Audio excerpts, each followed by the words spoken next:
You're listening to the N2K Space Network.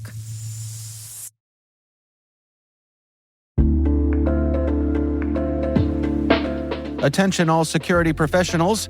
Want real-time IP intelligence at your fingertips? Sign up for Scout Insight's free trial today.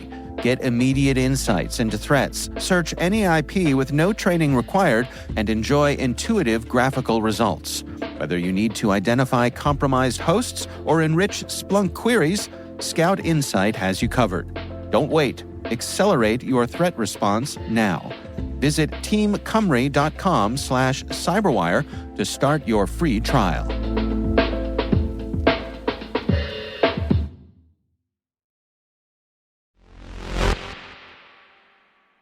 Let's hop on the space roller coaster. It's quite a ride. While there are highs when things are going well and international partnerships are forged, there are some mighty lows when it comes to launch failures and destruction of property. It's all in a day's work in this industry. And like a cool rain after a long drought, Alice's jokes are back. Alice, regale us. You missed me, really. Okay. I know. What did the star say to the moon who was having a tantrum? Stop your waning. Stop. That's a mom joke. That you went from dad jokes to mom. That's a mom joke. I like it. That's great. And mom. T-minus 20 seconds to LOS speed rest. Go for deploy. Roger roll. Today is July 12th, 2024. I'm Maria Varmazes. I'm Alice Carruth, and this is T-minus.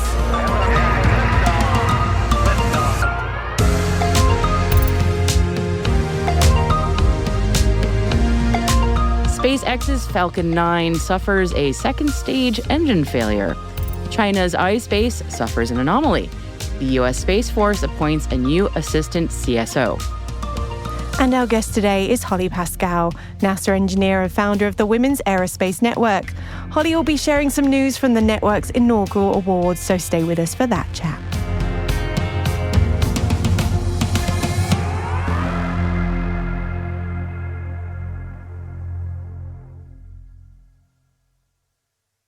It's Friday, everybody. Let's get into it. Today's top story is an unusual bit of news in these parts.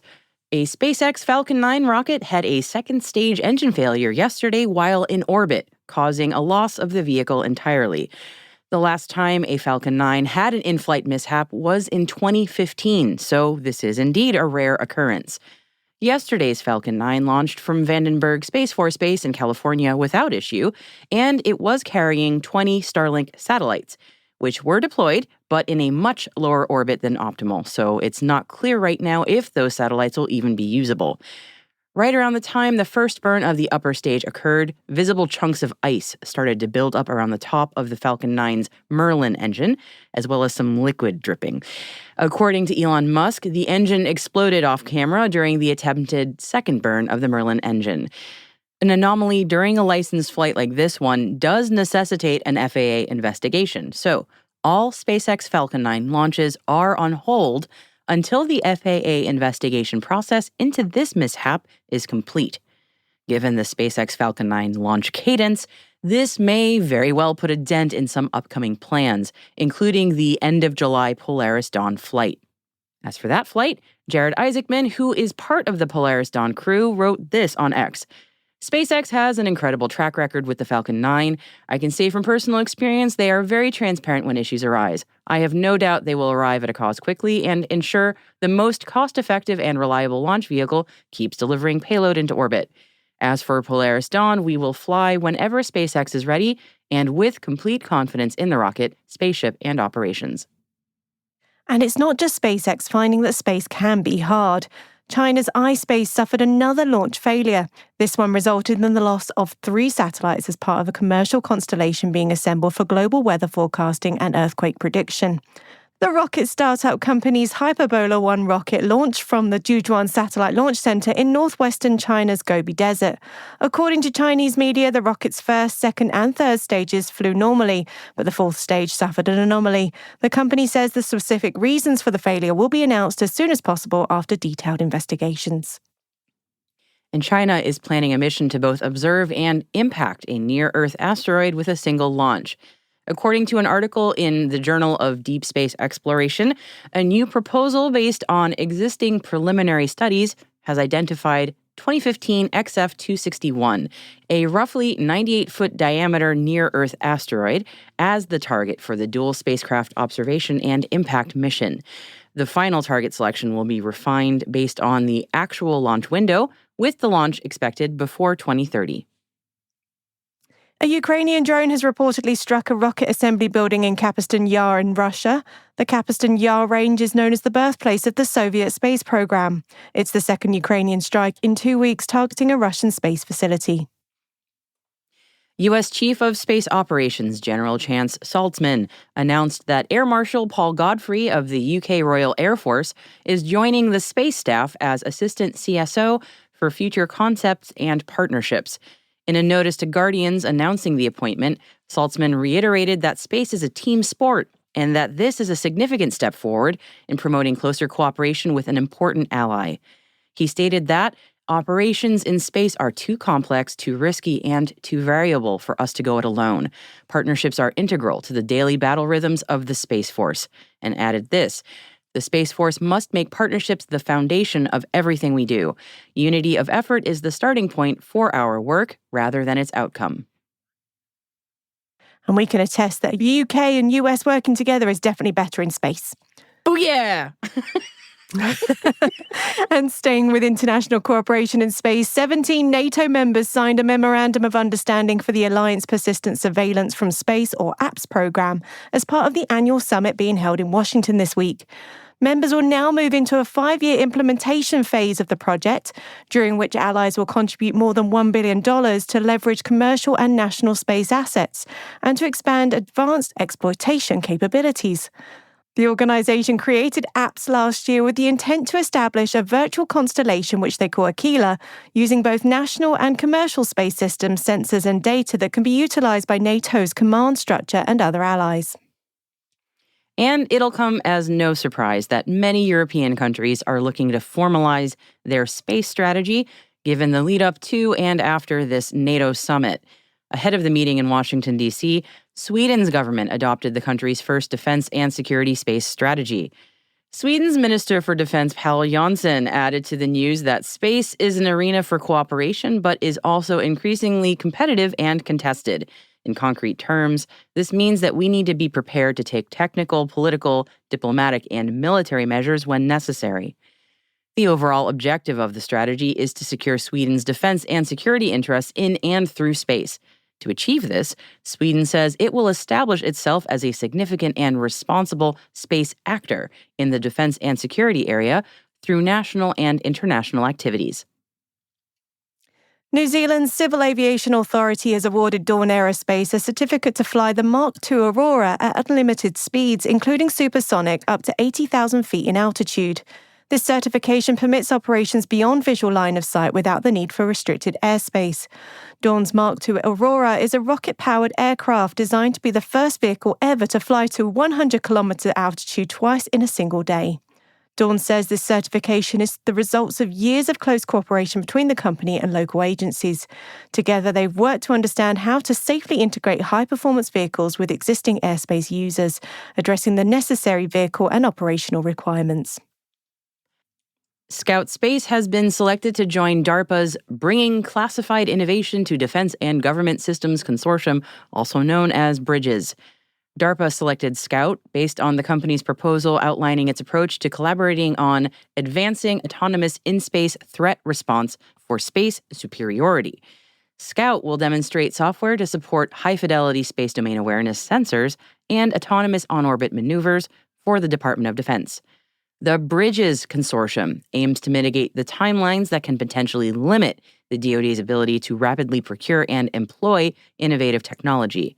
The consortium will sponsor Scout for a facility clearance, providing access to classified work areas and networks. Additionally, Scout will participate in quarterly in-person meetings to interact with government personnel at classified levels. And Northrop Grumman's Cygnus cargo vehicle departed the International Space Station earlier today, ending a nearly 6-month stay on the orbiting lab.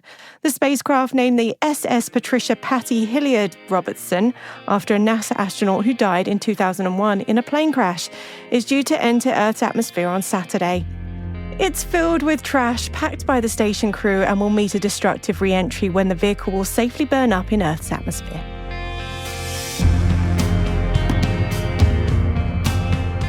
And that concludes our briefing for today. Head to the selected reading section in our show notes to find links to further reading on all of the stories that we've mentioned. And today we've added stories on SpaceX debris in Canada, not new SpaceX debris, the one that we already know about, a New York Times piece on the environmental impact of launches from Boca Chica, and an announcement from SAS. Hey T-Minus crew, tune in tomorrow for T-Minus Deep Space, our show for extended interviews, special editions, and deep dives with some of the most influential professionals in the space industry. Tomorrow, we'll have Maria's full chat with JD Dice talking about rocket engine testing. Check it out while you're catching up on your chores, packing or unpacking like me from your summer vacation, or looking for an excuse to have some me time away from the family. You don't want to miss it.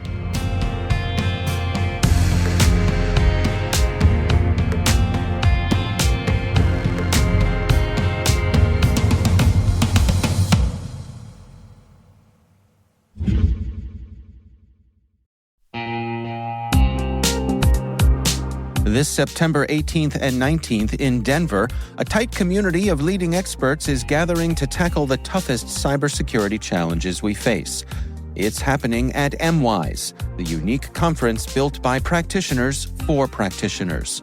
Brought to you by Mandiant, now part of Google Cloud, MWise features one-to-one access with industry experts and fresh insights into the topics that matter most, right now, to frontline practitioners.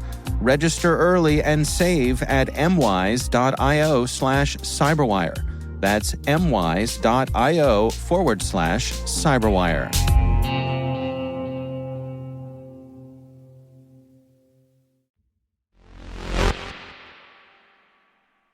Our guest today is Holly Pascal, NASA engineer and founder of the Women's Aerospace Network. The network's inaugural award winners were announced last month, and so we asked Holly to tell us more about them. I'm incredibly humbled to be speaking about the Women's Space Awards. When we launched them, the Women's Aerospace Network was only a month and a half old. We didn't have a very large following. I was expecting to get maybe 20 nominees and a couple hundred votes. When the awards ended, it closed on Memorial Day and we announced the winners. We had over 30,000 community votes, nominees across 35 countries, and almost 200 nominees. Okay, that is a lot. I mean, that's amazing. So congratulations. That is huge. I mean, that just signals so many good things to me. That the people are engaged and they're super interested in this, but also they know so many incredible women deserve this recognition and that they're deserving of these accolades. I think that's just incredible. Absolutely. By highlighting the achievements of women in the field, our goal was to inspire the next generation of leaders to reach higher and explore further. And Maria, a lot of these women have been sitting alone at the table by themselves for a really long time. And so with the awards, we wanted to just provide a recognition and amplify some of the voices too. In a lot of cases, there were some incredible women who are just forging new paths in the aerospace industry and really shaping it as a whole. So, for example, one of the winners was Christine Jane Atienza, and she's the first Filipino analog astronaut. So a lot of these women are just paving the way for their country as a whole. Another example, we had Dr. Katie Pearson, and she's a speech-language pathologist. She developed a technique for accent modification to improve verbal language in aerospace professionals who speak English as a second language. So it just proves that aerospace needs everyone across so many different disciplines. And if you follow your passion, there's a space for you in space. It's an incredible list of women. I remember when the list came out, and every single one of them have incredible stories, incredible contributions to the field. I'm kind of in awe of each of them. I know we would be here a while to be like, let's go over each and every one of them, but you've just mentioned two incredible women. I feel like maybe we should just pick a bunch of them and tell me what you know about them, and let's highlight them a little bit. Anyone else that you think we should be talking about? It's sort of like picking a favorite of an incredible group of women. There's so many, Maria, so many. Oh my gosh. When we started with 4 evaluators, thinking that would be enough. And then the awards kept growing and growing. We ended up with 12 evaluators in combination with community votes. And the biggest feedback I got from the evaluators was that it was so hard to choose because so many of these women are just out there, just kicking butt and just making a name for themselves. It's amazing when I look at this list. You see a lot of people, again, as you've mentioned, all over the world, doing things that are, the first person to do something of what they are doing, or, founding their own organization that does something incredible, and just like doing incredible things within their career. Like they've got all sorts of military awards, or they've won all sorts of scientific awards. All these accolades. I'm sort of speechless looking at them because it's just like it is truly amazing. And it's, again, very worthy that they're all being recognized. And I mean, my goodness, I can't even imagine trying to sort through all these incredible people and picking the women that we feel are the best when they're all so amazing. I'm just like, where do we go from here? What do we do? Like, this is like, how do we do this again? That's amazing. Well, I'm definitely looking forward to the Space Awards for fiscal year 2025. They'll open back up in spring, and hopefully one day we'll be able to have it in person. That would be incredibly exciting. That would be. For the women who have won this award, I mean, what has their reaction been like? I'm sure they're thrilled, but I mean, this is a very singular recognition for them. Oh my gosh, yes, it's been beautiful to see how it's opened up doors and opportunities as well. So many of them have come back and shared how they were introduced to opportunities opening up for them, whether it's podcasts or articles or people reaching out to them, just, saying, hey, awesome job. Hey, you inspired me, or doors opening for them for research opportunities. That's awesome. And I think what's really, I don't know if everybody realizes this. I did when we were voting. I remember I voted. I was one of the people who voted also. Because I was like, these are all really worthy women. So I was like very happy to make a vote. But in some cases, I was kind of like, oh, this is almost impossible. The categories for the different areas of recognition, it's not like it's just like, hey, who's the best at space or something. I mean, that's not how this works. I mean, there are a lot of fascinating categories. And some of the ones that I thought were really notable to me was like student leadership, which I thought was very interesting to be highlighting that. Just to sort of give kudos to the women who are the young leaders, as the description says, but also entrepreneurship, which is something that is so valuable in the space world. And I still feel like we need to be giving a greater spotlight. It hasn't always been the focus as much, but I'm so glad to see that was one of the many categories that you all highlighted. Oh, for sure. And with student leadership, it's incredibly exciting because by the time the next generation gets out of college, right, there's just going to be even more opportunities and things that don't exist yet. I was speaking with a group of middle schoolers the other week, and I was just sharing with them about NASA and telling them how they can really forge their own path. And this one kid, his jaw just drops and his eyes open, and he says, "Whoa, you mean I can be a space cop?" That's awesome. He had no idea. Well, Holly, what has this whole experience been like for you? I mean, this is a huge undertaking, and just to see how much it has just taken off since you started it. I mean, this must be very gratifying. It is very humbling and beautiful to see. We do have an incredible team and board of advisors who helped carry us through, especially scaling the operation when, we were expecting a couple hundred votes and ended up with so many. There was definitely a bumpy road. So I just want to thank all the participants as well and for coming to me when they did run into those bumpy things, like the website went down for, I think it was like a whole day. The voting, we got so many votes, it totally crashed our whole Crashed system. the website. Oh no. What a great problem to have, but also it's not. It's a pain when that happens. But it's what so much interest. That's so fantastic.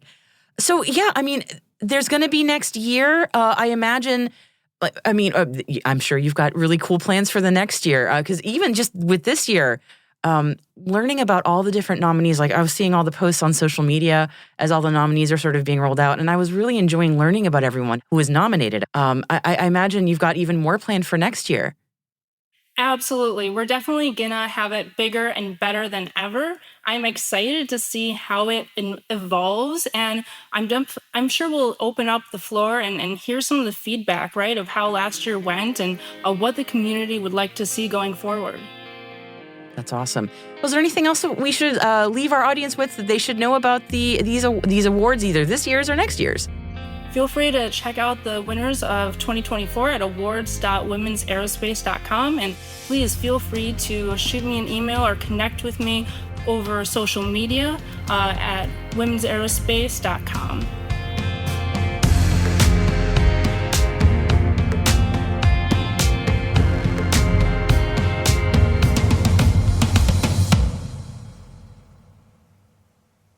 We will be right back.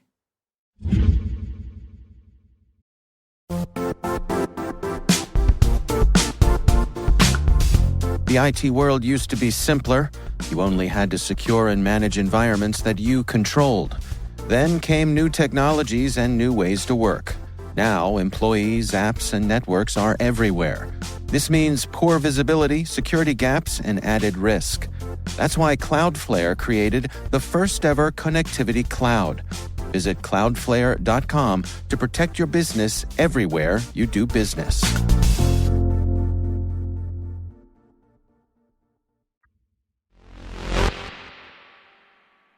Welcome back.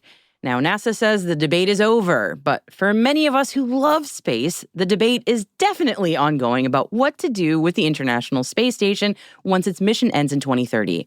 NASA is adamant that it will be deorbited in a responsible way with a SpaceX tug bringing the station to a responsible demise over the Pacific Ocean.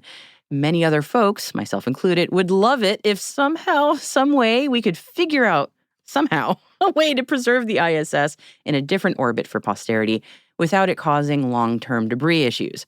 Lots of impassioned ideas and pleas there, but no matter what people think should or should not happen to the ISS, there is one thing everyone is in strong agreement about. We cannot have a repeat of what happened to Skylab. Hear, hear. Oh, Skylab. Oh, Skylab. And what happened to it happened 45 years ago today. The space station, then defunct, made a very unexpected early deorbit several years before it was supposed to go, and that caused quite a big problem, as its deorbit path brought it right over populated areas, including, namely, Australia. On July 11th, 1979, Skylab started to break up in the atmosphere, largely over the Indian Ocean, but its debris path was very long, 2,450 miles long, in fact, and at the end of it, it did rain down chunks of itself over Western Australia. And before we cast aspersions at NASA for this one, this was definitely not an intentional incident.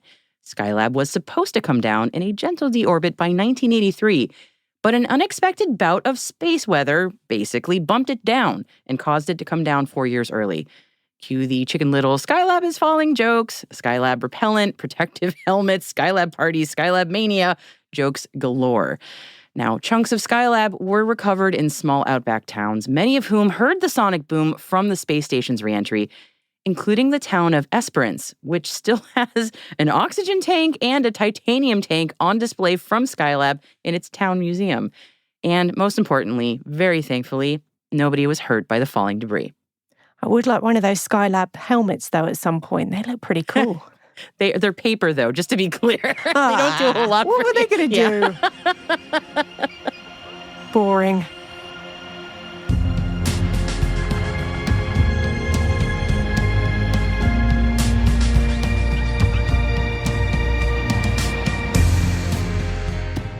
That's it for T-Minus for July the 12th, 2024, brought to you by N2K Cyberwire.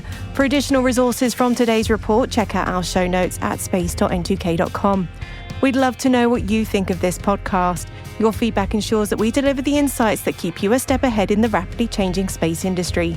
If you like the show, and we really hope you do, please share a rating and review in your podcast app. Please also fill out the survey in the show notes or send us an email to space@n2k.com. We're privileged that N2K Cyberwire is part of the daily routine of the most influential leaders and operators in the public and private sector, from the Fortune 500 to many of the world's preeminent intelligence and law enforcement agencies. N2K makes it easy for companies to optimize your biggest investment, your people. We make you smarter about your teams while making your teams smarter. Learn how at n2k.com. This episode was produced by Alice Carruth. Our associate producer is Liz Stokes.